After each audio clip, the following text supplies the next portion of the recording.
We've been reporting on the delayed road construction projects across New Orleans for some time now.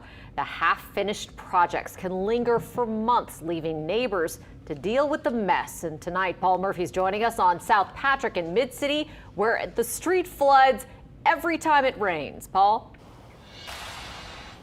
And Katie, it certainly has been raining a lot here in New Orleans, leaving this street underwater more often than not. And one neighbor told us that South St. Patrick Street kind of reminds her of the Atchafalaya River, muddy with trash caught in the current.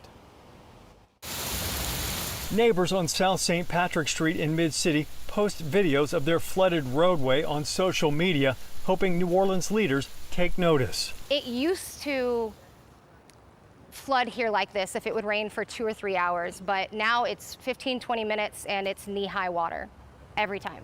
Shannon Johnson has lived on this street for about 10 years.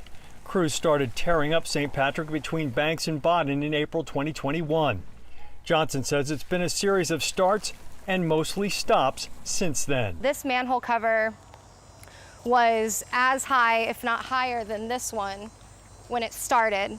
And this just keeps sinking so much. This storm drain right here has water just sitting there, and you can see that none of this water is moving into that drain at all. Nelwyn Thibodeau is in the street just about every day, picking up trash from the latest flood. What's really disheartening is we try to keep the yards up, try to make it a nice neighborhood, and it just washes the trash up. We're constantly having to clean the yards, clean the driveways.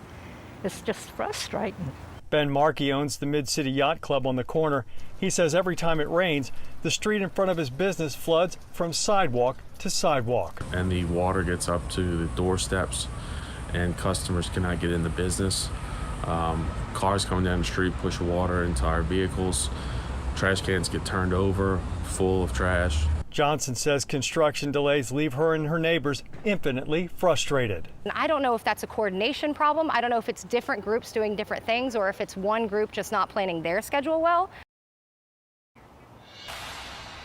And according to the city, Hard Rock Construction still needs to install the top layer of this road surface and make some final repairs to this stretch of St. Patrick.